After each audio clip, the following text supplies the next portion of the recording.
So this video is all about gaining superpowers on your command line. And I know my last name is Powers, but I'm going to teach you the same powers that I have. So even if your name isn't Powers, you're still going to be able to use the same superpowers.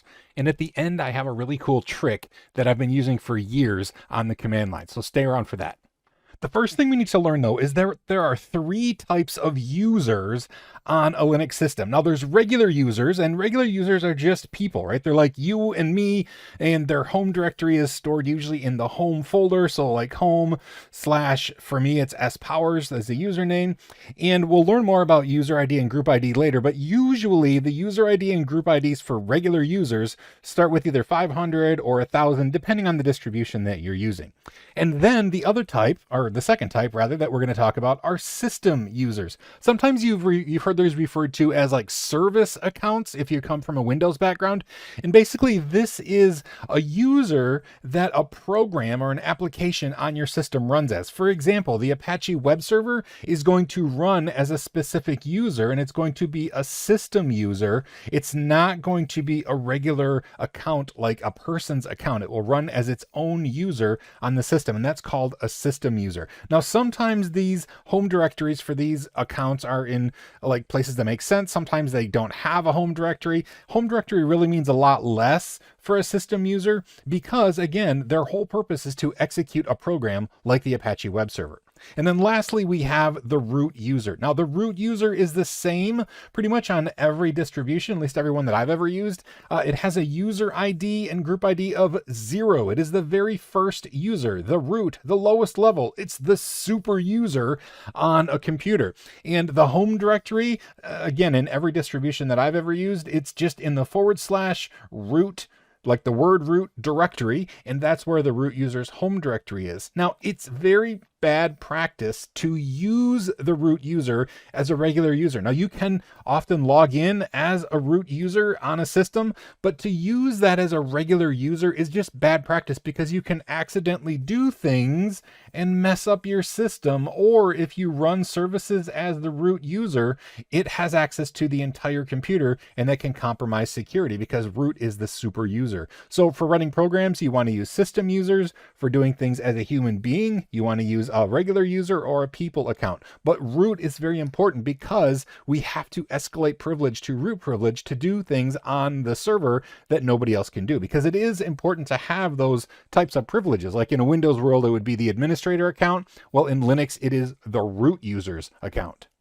And when we want to escalate privilege to, the root user account, we use one of two different tools. Now, SU is a command that stands for substitute users. Basically, when you run SU, you become another user. So you can become any user on the system using the SU tool, but it's unique in that in order to run SU, you have to know the root user's password. Now, by default, if you just type SU, it's going to escalate your privilege to the root account. That's what people usually do when they're escalating privilege. It's usually escalating to the root privilege. So by default, if you just type it, it's going to escalate you to root. But again, you have to have the root user's password in order to use SU. And that's a real problem. One, it's not good to have the root user's password given out to people, right? It should be very secret. In fact, in Ubuntu specifically, you never know the root user's password. Like, you literally don't have access to it. When you install the system, it never asks, and it is just not set. So you cannot use SU out of the box if you're on an Ubuntu system. They just make it so that the root account doesn't have a known password. So if root doesn't have a password, what do you do? Well, that's where sudo comes into play, because what this does, the same sort of thing, it allows you to do things as a different user. So su do, like just do things as a different user. By default, the user that you do things as is going to be root, but you could sudo as some other user other than root. But again, 99% of the time, you're going to sudo and do something with root privilege on your system. And here is where the major difference between su and sudo come into play. With sudo, you only need the user's password. So like if I'm spowers and I'm using sudo, I just need spowers' password, which obviously I know because I use that to log in. And then I type my password and it escalates my privilege using sudo with my own password. Now, I know you're probably thinking, well, that's really dumb. Why would you have a command where anybody can just type their own password and get root privilege? Well, it's not that simple. See, when I install, the very first user account that's created is added to the sudo user group, and that allows them the privilege to use sudo. By default, any old user on your system is not able to use sudo. If they try, it'll say, sorry, you're not in the sudoers file, so you're not somebody who can use sudo.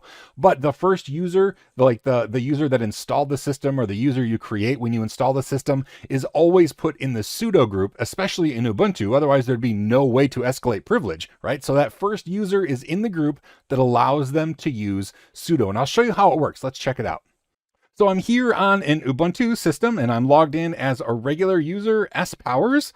And so if I, as spowers, want to be really sneaky, and I'm like, okay, let's see what's inside the root user's home folder. It's going to say permission denied, right? I'm not allowed to look in there. I'm just Sean Powers. I'm not root.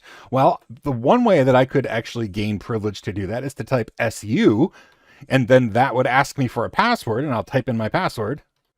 But as it calculates here for a minute, it's going to come back and say, dude, I didn't want that password. If you want to use SU, you have to know the root user's password.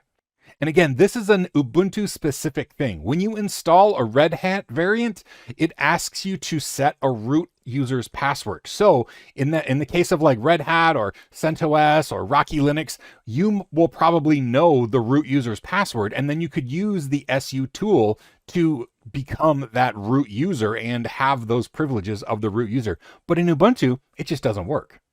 But again, fear not, because all we have to do is type sudo ls-l root, and it's going to ask me for, notice the difference, password for spowers. So now if I type in my password, boom, as root with root privilege, it showed me the contents of the root user's file. And here it is, secret file owned by root. Ooh, really scary. But anyway, using sudo, it gives me that privilege to do something with the root user's credentials. Now, like I said, I happen to be in the sudoers file. Now, this is a little bit beyond the scope of this video, but I just want to show you so you understand the significance of sudo. If you type sudo, so I do this as root, vi sudo, this is going to edit the configuration file for who is allowed to use sudo and who is not. You'll see right down here, allow members of the group sudo to execute any command. So that means sudo users, this specifies the sudo group, all equals all. This is the format for how you determine what they can do. You can actually specify so that a user could do only one specific command as the root user and not all things, but this by default gives anybody in the sudo group all access as the root user. Now, I've talked a lot about users, and I briefly mentioned user ID and even group IDs. And remember, sudo is a group that you can belong to. So I want to talk a little bit about user IDs, group IDs, and how all that information is stored on the system. So first of all, Linux permissions have like two different ways to assign permissions to files and folders. The UID, or the user ID, and this is used again in permissions on files and folders on your system. And the actual numerical user ID is actually attached to the file. So if you were to like jerk a hard drive out of one computer and put it into another computer, it would have those same user IDs that were attached directly to the files on that hard drive. It would copy that user ID information. That's like embedded right in the file themselves. And then group ID is similar, but it just specifies group ownership. And this is really useful if you're sharing files in a group. Go figure, right? But the group identity is more than just assigning permissions to files and folders, because remember, the group identity also allows us to do things like sudo. So how are these things assigned on a system? Well, I'm glad you asked. First of all, we can look on any file on the system. Like if I type ls-l, we're going to see here are all the folders in my spowers home directory. And you'll see this is my user, this is my group that this folder is owned by. So S powers, but if you want to see the UID and group ID, you can actually do ls-n, and instead of showing user ID and group ID, it'll actually show, or instead of showing the names, the user name and the group name, it'll show the UID or the user ID, which is 1000, and the group ID for that, which is 1000. Now these are defined when you create the user. So what I want to show you is, let's look. Now notice I'm doing this as my S powers user. I want to look in etc passwd. Okay, this is where user accounts are defined. Now these could be any sort of user. They could be the root user. Let's go all the way to the top. We're going to see the root user. Okay, so root, the second field is, it used to be where the encrypted password is stored, but passwords are no longer stored in the password file, which is kind of funny now that I say it out loud. But first of all, this is the root username, and then it says this is the UID, this is the GID, the group ID, and then this is the name, and this is the home directory, this is the shell that it uses. This is just the format of a password file. But if we scroll down, let's look at my user. So my username is spowers. We're going to, again, talk about the password itself in just a second. My user ID is 1000. My group ID is 1000. My user's full name is spowers.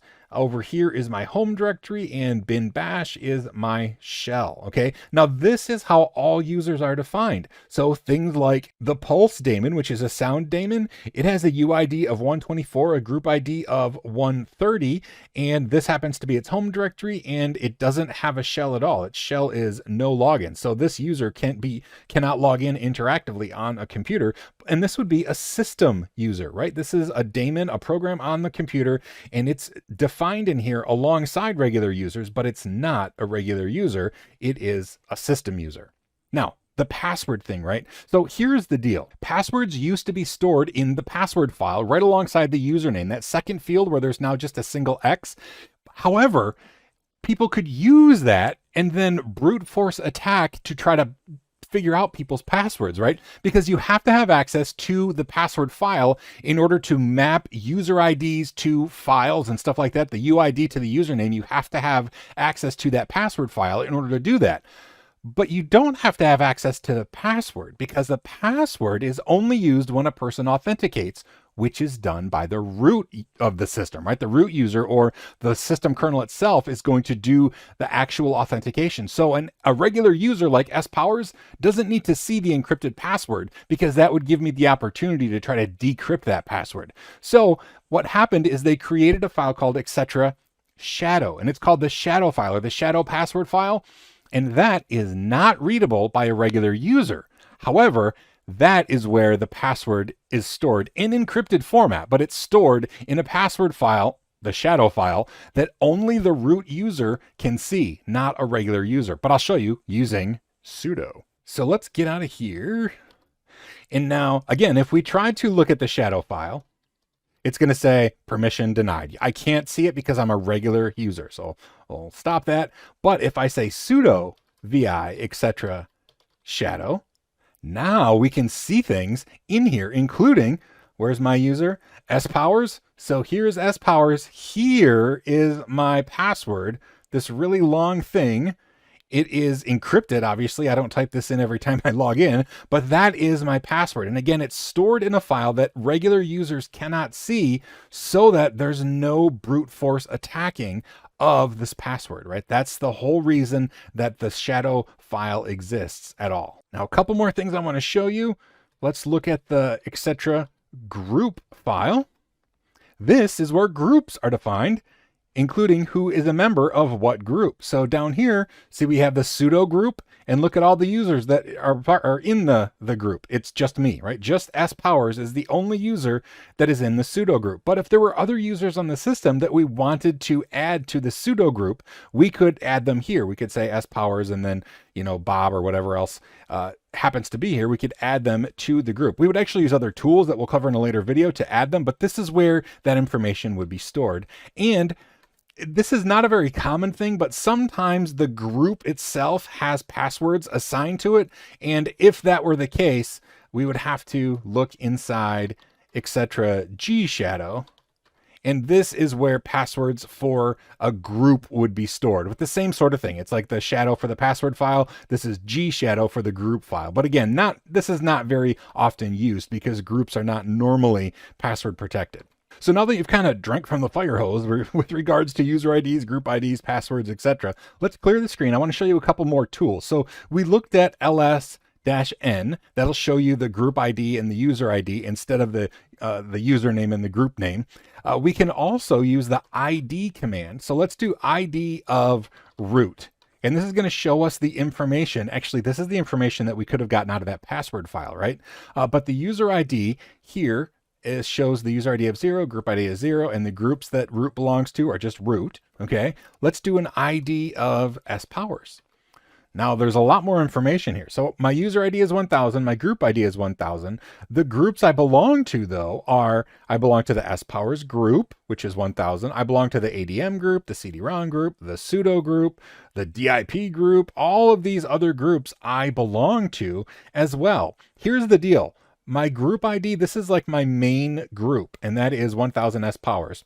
All these other ones are supplementary groups that I belong to. Again, we'll learn more when we're assigning groups to users, but just know that the very first one here is my main group. My group ID 1000 S-powers, that's my main group that I belong to. So ID will show us a lot of that information. We could also use a couple more tools like, let's say the last command. Now, these are just some that are listed specifically on the Linux Essentials objectives sheet, so I want to make sure we cover that. But if we type last, it'll show the last users that have logged into the system. Now, it's no surprise, most of these are S-powers because that's the user that is logged in here. But if you look up top, Bob. Now, you heard me mention Bob earlier in this video. It looks like Bob logged in and Bob is still logged in. Dun, dun, dun. So there's a user, Bob, logged into the system. Well, that's interesting. Okay, let's actually use another command, who, and this will show us who is logged into the system right now. If we do that, we see that S-powers is logged in. Well, duh, that's us. We're logged in right here. And then sure enough, there is Bob. He's logged in to the system as well. Now, one more command, this is going to be the last one that I show you here, is the W command. Now, W, it's not really clear what W stands for. I always think of it as what. So the who command shows you who is logged in. The W command shows you what they're doing. And so it shows that S-powers and Bob are both logged in, but let's see what they're doing. Well, I'm doing a Mate session. That's, Ubuntu Mate that I have logged in right now, my GUI interface. It looks like Bob is looking inside the password file. Well, that sneaky little dude, he's looking inside the password file. But we know that he can't look inside the shadow file because, remember, the only user that is in the sudo group is S-powers. So we don't have to worry. Bob can look in the password file all he wants. He's not going to be able to hurt anything. So he thinks he's tough and sneaky, but really all he's looking at is information that is readily available to anybody on the system. Now, I did promise to show you a trick that I've been using for years, and that's because, remember, Ubuntu does not give you the ability to use the su command because you don't know the root user's password. But if you want to log in as the root user, there is a way.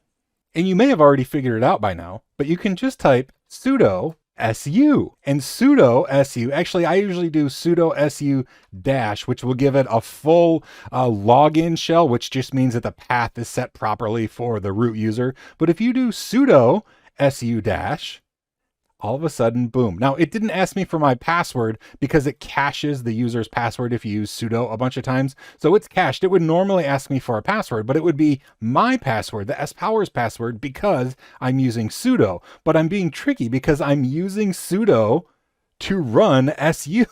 And so what I've done now is I have become the root user. So who am I?